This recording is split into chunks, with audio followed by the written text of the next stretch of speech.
Along with the intellectual material that we teach in these seminars around learning about strategy and power and obedience, I think it's very important to point out that we are all human beings, and human beings have brains and thoughts, but we also have lots and lots of emotions.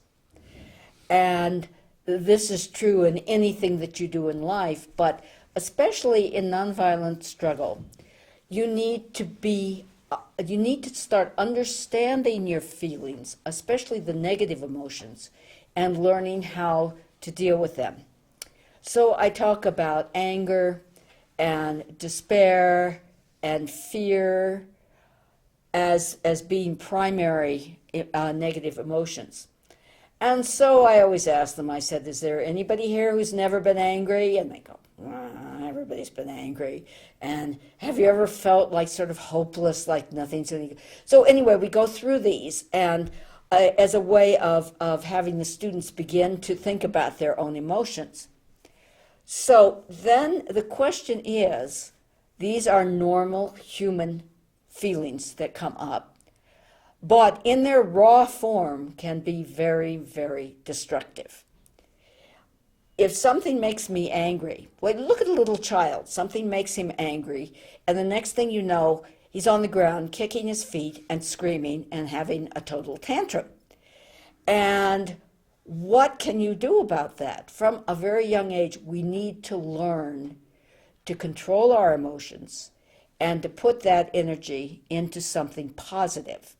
So what happens when you start feeling one of these emotions? The first thing you need to do is acknowledge that you're feeling that. If you've decided that being angry is bad and you can't possibly be bad, but you're really feeling angry, that is going to build up in your system and it's going to start distorting your thinking and your actions. But if you say, all right, so-and-so is doing this to me and I really feel angry. Now, what can I do about that? I could punch him in the face. I could trip him. I could scream and yell at him. Or I could say, you know, what you're doing is really making me very angry because when you do this, and then it makes me feel angry. I feel angry. So that's the first thing to do, is to acknowledge what your feeling is. Or I'm feeling afraid. You know, this is a really scary situation. And this is especially important in participating in nonviolent struggles because although the protesters are pledged to nonviolence, that doesn't mean your opponent is pledged to nonviolence. And so it can be really, really scary.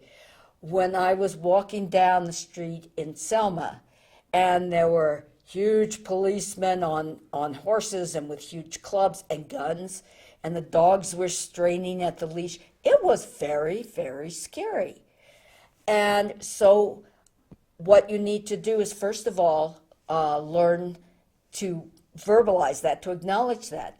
But then there are strategies that have been developed so that, for example, they urge people to keep close together. Because if you're touching another person, that's really reassuring and that's helpful.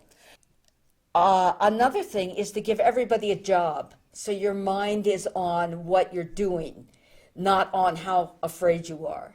And then afterwards, it's very, very important for everybody to get together and you can sort of debrief and you can spill out all those feelings that have been inside.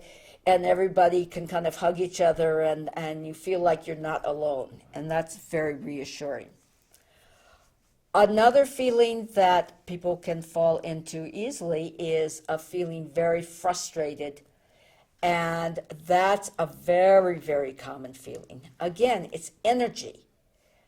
Something happens and you want to do something about it and you don't think you can and you feel really frustrated. Now, if that energy of that stays inside, probably at some point it's going to explode. And for example, in the Tibetan situation, which is not unique at all, we had sensed when we went to Tibet how frustrated and angry people were getting over the situation where they felt they had no control over their lives. And it it was pretty apparent that at some point all of that was going to explode.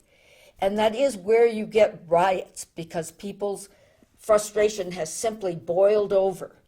So what to do about that? Again, acknowledge what it is and think of something you can do to make that situation better. Action is one of the best cures for most of these feelings.